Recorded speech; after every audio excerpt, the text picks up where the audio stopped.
And there isn't a study out there that supports medication only doing better than medication plus therapy. Like, those studies don't exist. What we found is you wouldn't ever just hand somebody Prozac and have them go away, because it won't work. Help. I mean, it doesn't fix the root cause of the problem. But if they are in therapy and happen to take that Prozac, you can get really exponentially better results. Right. So it goes back to, how the impact of connection. Even you think of just touch, which in psychotherapy, the APA got into this huge, frantic, like, oh my God, nobody can touch anybody. And okay, the physical connection is only one thing, but it's ridiculous to be able to have somebody who's in, like, I see chronic pain patients and lots of combat veterans, and for them to realize that it's that if they give agreement, that just putting a hand on their hand or a hand on their shoulder, or offering, we always do the verbal offer first, offering a hug at the end of the session, amazing impact in their ability to connect human to human, soul to soul, and that can be, I just, this number of patients that I see that live alone and don't have any physical contact with anyone. Right. Of course they're depressed. Yeah, sure. That's not right. Who doesn't like physical contact, right? Yeah. I mean, it's a crazy system we have now, because everyone's such a germaphobe. Everyone puts on gloves before you walk into the room as a patient, and they think they're going to catch something if you're coughing or sneezing, and you're just another normal human being that you would see on, like, a bus or a train. But they treat you like you are some kind of thing that needs to be quarantined and need to wear gloves and a hat and a mask, and that makes the patient feel so alone and just, exiled, and okay, I guess I'm sick and no one wants to touch me. And I feel it's so sad when I see that, and I go in, I see older patients, and I'm just like putting my arm on their shoulder, like, hey, how are you today? How was your day? And they're like, no one asked me. And I'm just like, I'm so sorry. How can that be better? Like, what were you watching on TV? Like, what do you have planned today? What are you getting? Are you getting any procedures done? Just starting a conversation as well, showing that you're there for them, not just like, hey, this is medication A, this is B, this is C, you're going to take this for that. There we go. Bye. And I see people do that in the healthcare industry, and they just 6-minute leave. system. Yeah, 6-minute system. Okay, scan the med, bye, gone.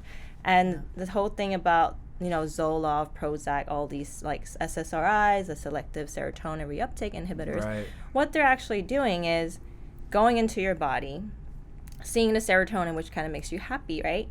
And keeping them in your bloodstream, not making them get absorbed. So there's more of it around and you feel a better mood. But what happens is people who have depression and anxiety, they have already a decreased production of serotonin. But the medicine doesn't make you make more serotonin. It just tries to keep the ones you have out longer. That's why over time people need increased doses, because you get tolerant to the drug and you need a higher dose to keep them out more. But they're not actually fixing the cause of why do you have a lower serotonin level. Right. And people get into this long, prescription over years and years and just increasing, but not really knowing what caused them to be depressed in the first place. And it takes about like 30 days to 60 days to really fully help you. And one of the biggest risks is suicide.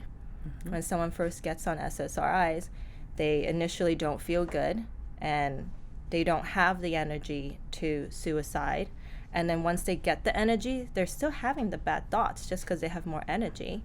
And then they get an actionable plan to actually do the suicide. And that is the saddest part, because there's no really education on it. Most people are like, here's a pill, you're going to feel better in 30 days, see you in 30 days. But what if they don't make that appointment because they're busy with something else? They have kids, they need to pick them up from school.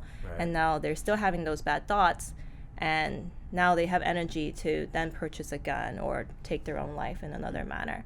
And that is the scary part. And that's why I think awareness and education is so important, because most people don't know that. They just think this is a magic pill, I'm going to take it and I'll feel better. And they have an incredible level of trust.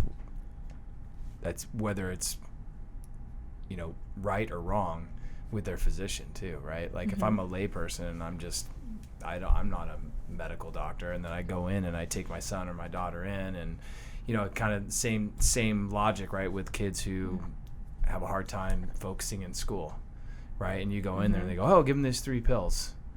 You know, like you trust what your physician's telling you, right? So if you're not educated, if you're not informed, and have never been around someone who takes a holistic approach and goes through that like actual process of diagnosing them and ruling out all kinds of stuff before we go straight to prescription drugs, you know, you could see how people would be like, okay, my doctor told me to do that. I mean, there's definitely. You know, My husband's like that. Trust there. He's like, this doctor, this nurse practitioner or PA told me this, and he comes home to me. I'm like, what? Right. What did they tell you? And then he's like, I'm just gonna listen because they told me I have to do this. And I was like, well, actually, you don't. You have a choice. And I think it's about reminding people they have a choice. It's their prerogative because it's your body, it's your health, it's who you have to see in the mirror every morning, and you live with all the consequences of the actions you do.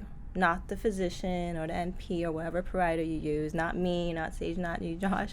It's them, and you need to really empower them and say, I always tell people, we think it might be this, let's see what we can do about it, and if it's not, let's get together and see what else it can possibly be to get you on the right track. Because a lot of times doctors, you fit a checklist and then they go, okay, you have this, and they have to bill and all this insurance stuff, and it really limits them. It's not that anyone's a bad provider, but it's just how the system works, that it's so segmented and that they need to do it in 10 minutes and then you're off on your way. But it's just about letting people know the education, giving them the power to choose, I think is the most important part.